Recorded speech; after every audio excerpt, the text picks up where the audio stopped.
Docteur Boga Sako, bonjour. Oui, bonjour cher ami. Vous venez de très loin de l'Italie pour participer à cette manifestation des Ivoiriens. Vous-même, vous êtes Ivoirien. Alassane Ouattara dit qu'il doit briguer le troisième mandat. Quelle est votre réaction déjà? Mais c'est ahurissant et c'est révoltant.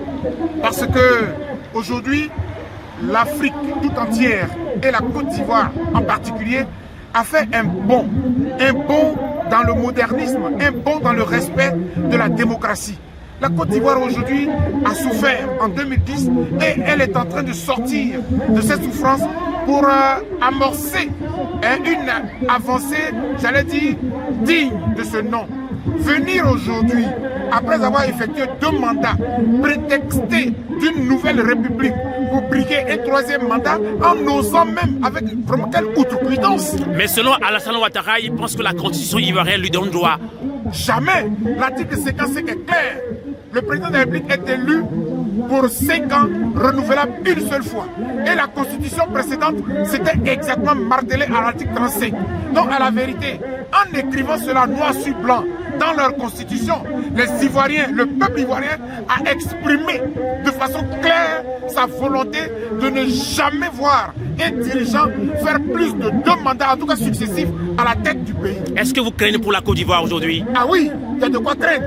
Parce que là où nous sommes arrivés, nous sommes plus que déterminés. Les Ivoiriens sont debout. Depuis le jeudi 13 août 2020, où ils sont descendus dans la rue, nous sommes partis pour ne plus jamais permettre à ce monsieur de faire un 3e mandat. On a trop souffert de M. Ouattara, qui a violé toutes les règles de droit, qui a violé les droits de l'homme, qui a violé toutes les libertés. Il a confisqué toutes les libertés. Et il a instauré dans la Côte d'Ivoire une dictature, une terreur, une autocratie. Et aujourd'hui, c'est terminé pour lui. Les Ivoiriens sont debout. Ils avaient peur hier parce qu'il était en même temps le chef de la rébellion. Aujourd'hui, même la rébellion est revenue dans la République. M. Ouattara est isolé et nous allons le faire partir. Aujourd'hui, 29 août 2020, au siège des Nations Unies à Genève, comme le fond le dit, est-ce que vous avez un mot aussi à l'endroit de la communauté internationale? Mais bien sûr, la communauté internationale est à la base de la crise que la Côte d'Ivoire a connue depuis 10 ans.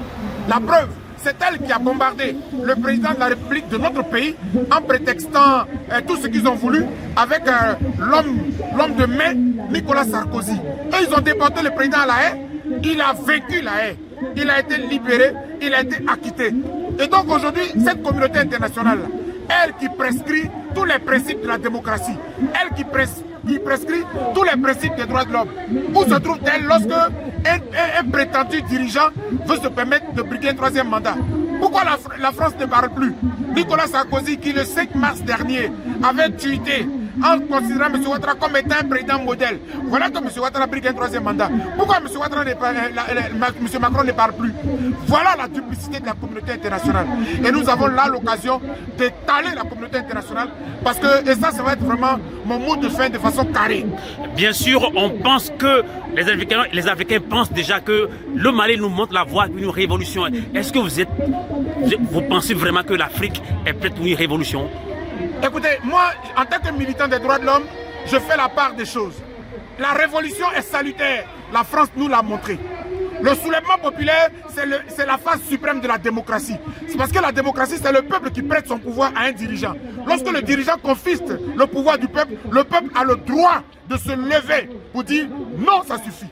Donc les révolutions, oui, mais les coups d'État, non. Merci. Et là où les Ivoiriens sont arrivés aujourd'hui, jamais nous ne permettrons à M. Ouattara de faire 3 mandats. Quitte à nous tuer tous. Et je dis. Merci beaucoup, Dr. Eboga. Merci. Radio à vous l'été. L'esprit patriotique.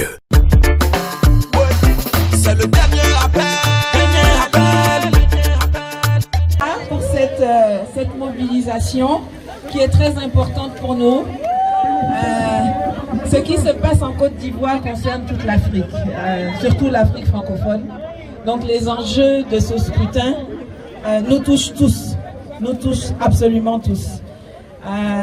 Donc c'est bien de pouvoir mobiliser. Aujourd'hui, j'ai la grande joie de savoir qu'à Paris, les gens sont mobilisés, en Allemagne, les gens sont mobilisés, en Tunisie, aux États-Unis, un peu partout. Au Canada, on va prendre la stratégie qu'on avait utilisée sur le franc CFA, c'est-à-dire faire des manifestations concomitantes, comme disait Bani à l'époque, faire des manifestations en même temps, un peu partout dans le monde pour montrer que la cause est vraiment importante. Et si on maintient la mobilisation, on va faire tomber les choses, on va faire changer les choses. Vous avez vu ce qu'on a fait sur le CFA, ils ont été obligés d'aller inventer un nouvel écho et puis de changer vite parce qu'on a tellement cogné dedans qu'ils ont été obligés de changer. C'est la même chose qu'il s'agit de faire ici, sauf que les délais sont beaucoup plus courts. Le monsieur a envie de passer outre tous les obstacles qui se mettent, légaux, qui se mettent face à lui. Il s'en fout. C'est pas seulement de Corona, il s'en fout du peuple, il s'en fout de tout le monde. Et il est temps de lui montrer que c'est nous le peuple. C'est nous le peuple. C'est nous le peuple. C'est nous le peuple. C'est nous le peuple. C'est nous le peuple. C'est nous le peuple. Et le peuple est souverain. Il n'y en a pas deux. C'est le peuple qui est souverain. Alassane Dramane Ouattara doit savoir qu'il n'est le roi de personne en Côte d'Ivoire. Il n'est le roi de personne en Afrique de l'Ouest. Il n'est le roi de personne en Afrique. Personne. Et il faut que nous, par nos mobilisations, nous donnions espoir à nos frères et courage à nos frères là-bas. Le professeur Koulibaly l'a dit dans une de ses vidéos, le courage appelle le courage. C'est vrai que nous pouvons nous réunir ici sans qu'on nous gaze.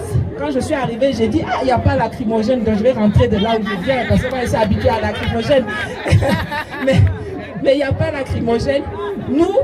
Nous avons l'occasion aussi de taper là où ça fait mal. Parce que des gens comme Alassane Dramane Ouattara ou Alpha Condé ou autres, c'est pas ce que leur peuple pense qui les intéresse. C'est pas ça c'est ce que la communauté internationale dit, fait, pense. Donc c'est pour ça que c'est extrêmement important ce que vous faites, ce que nous faisons un peu partout. Et il ne faut pas qu'on lâche prise.